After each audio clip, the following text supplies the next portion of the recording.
Welcome. Hello. Is that too loud? I want to thank everybody who's joining right now live. Being a former teacher, I really enjoyed watching. Well, I didn't enjoy watching this at all. There's nothing that I enjoyed less than watching this and knowing that everything that I've been talking about for the past 9 years is now starting to come to truth. So we're gonna watch a clip here from Senate hearings where they're talking to an individual who used to be a teacher who's now. And you know what? I'm gonna go ahead. I'm just gonna start playing it, and then we'll go from there. Thank you, guys. My name is Dr. Jared Cooney Horvath. I'm a former teacher turned cognitive neuroscientist who focuses on human learning. And I do not receive funding, nor have I ever, from big tech. So a sad fact our generation has to face is this. Our kids are less cognitively capable than we were at their age. Our kids are less cognitively capable now than they were when I was a child or anybody before me was a child. I'm not going to talk about my children specifically because I wouldn't put them in the same category as yours. Stay watching and find out why. But anyways, we'll continue. Since we've been standardizing and measuring cognitive development since the late 1800s, every generation has outperformed their parents. And that's exactly what we want. We want sharper kids. Every generation has done better than their parents. Every generation has done better than their parents up until now, is what he just said. And the reason for this largely has been school. Each generation spends more time in school. We use school to develop our cognition. Congratulations, you see your correlation. Until Gen Z. Gen Z is the first generation in modern history to underperform us on basically every cognitive measure we have, from basic. They've underperformed us on all different measures. Let's go ahead. You know what? You can tell I'm a teacher because I'm stopping the video, right? Okay. So let's see. What are these things that they're underperforming on? I mean, I could tell you, but you could figure it out yourself. Let's go ahead and see. Attention, to memory, to literacy, to numeracy, to executive functioning, to even general IQ, even though they go to more school than we did. So they go to more school than we do. They general IQ and everything else he listed is on a lower performing scale than any generation before. So why? What happened? What happened around 2010 that decoupled schooling from cognitive development? It can't be school. Schools basically look the same. It can't be biology. This hasn't had enough time to change. The answer appears to be the tools we are using within schools to drive that learning. Across 80 countries. What are those tools that are being used to aid this? And I'll tell you first off, you know what? I'm just going to be fucking honest. I think that the teachers that teach my son, that they come from an A+ school. That's an A+ school, right? But I don't even like his teachers. I really don't. I'm a teacher myself.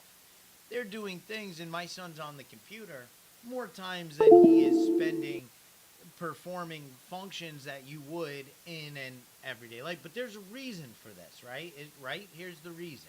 Countries, as Gene was just saying, if you look at the data, once countries adopt digital technology widely in schools, performance goes down significantly. So adopting technology in schools. The adoption of technology in schools has led to the downfall of cognitive functioning.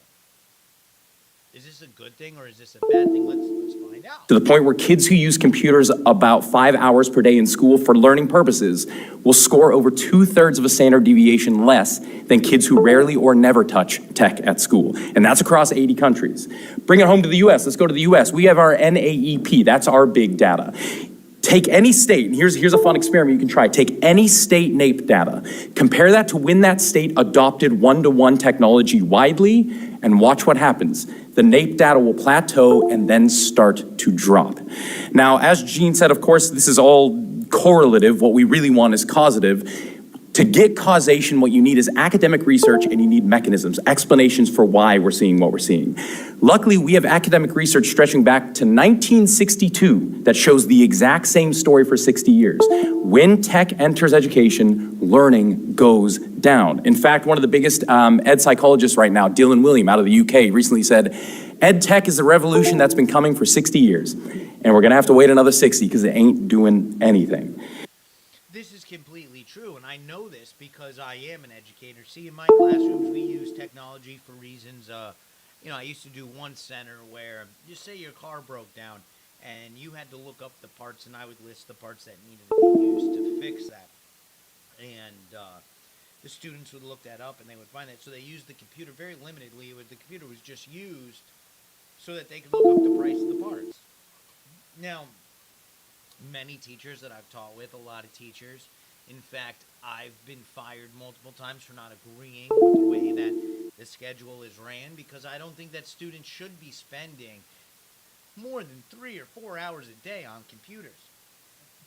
What the heck is the teacher doing if a student is on a computer for 4 hours of the day? Well, that's 4 hours of free time for the teacher for sure. So if I was a lazy ass teacher, like most of these fucking teachers are, lazy ass teachers, who they're very organized, don't get me wrong, they're organized people. The schedule is to the T. You come in the class, you sit in the chair, you shut your freaking mouth, you give us the folder. By the time folders and shutting your mouth is done, they've taken about an hour up. Listen, you got 27 students come up, put their folder in. If you could do that 1 second a student, that's 30 seconds. They're not doing that, because by the time all the students are situated, they're either handing out snack or they're lining everybody up for the next freaking specials class they have to go to, which they end up standing. You know how many times I would stand outside and I'd see teachers standing outside for the specials to open up for about 5 minutes? It's like 5 minutes. You should have been in the classroom for the past 5 minutes working on whatever the objective for that day was. It's absolutely out of the mind crazy to think that you're giving teachers the amount, and teachers complain about pay all the time. I mean, I complain about my pay as a teacher, and it's horrible. But I'm actually in the classroom giving to the students, and they're getting me. They're not getting a computer. Now that's research, but now we need mechanisms. Luckily, over the last about 2 decades, we've been doing a lot of work in what we call the science of learning. How do human beings learn? And we now have the clear understanding of why tech does not work for learning, and it is all biological. It's not that the tech isn't being used well enough, we haven't been trained enough, we need better programs. It's we have evolved biologically to learn from other human beings, not from screens. And screens circumvent that process. I won't go too deeply into the mechanisms, they can get boring, but just know they're there if you. So like what happens is, what I'm doing right now is, if I'm using technology in the classroom, I'm doing the same thing as I'm doing with you, because this is learning. If you're watching this, you're wanting to learn. So if you're wanting to learn and I'm pausing the video and I'm saying, okay, right here is a key point that you need to think about, is it's biological. People want to learn from other people.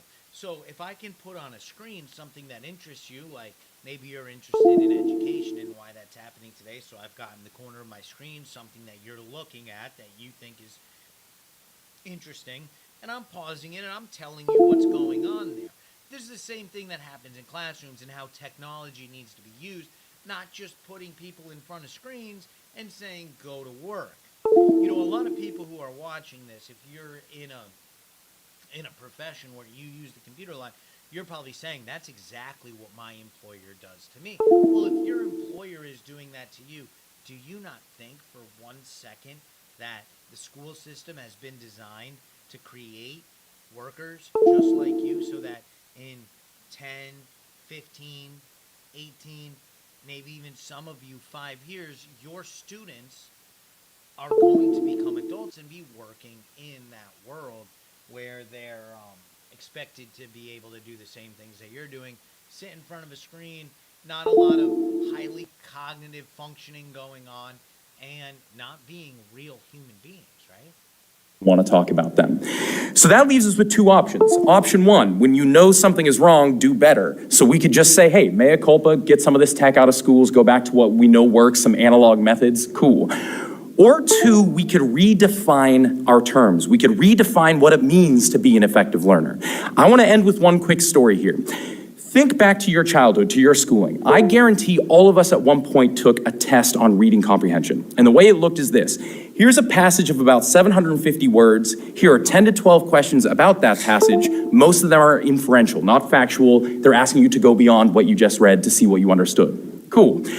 Last year, the SATs had a reading comprehension section. Here's what it looked like. Here is a single sentence of 75 words. Here is one question, fact-based, about that sentence. Next. Here is a... That is unbelievable to hear somebody who is knowledgeable in this field saying exactly what I've been thinking and feeling for so long. This is what we are dealing with. This is it. Another sentence of 75 words. Here is one question about that sentence. Next. Last year, they redefined reading comprehension to mean 54 short sentences with one question about each. That is 54 one sentence about each? That's reading comprehension? skimming. That's not reading. Skimming. Why would we ever do that? Because what do kids do on computers? They skim. So rather than determining what do we want our children to do and gearing education towards that, we are redefining education to better suit the tool. And that's also known as lowering the standards. So, yeah, I understand everybody wants their kids to get A's, but if all of our kids get A's, that means that we've lowered the standards for everybody. That A is supposed to mean something. What you're doing, what you're reading about, and what you're reporting on is supposed to mean something. Yeah, we'll see if this test ran all right.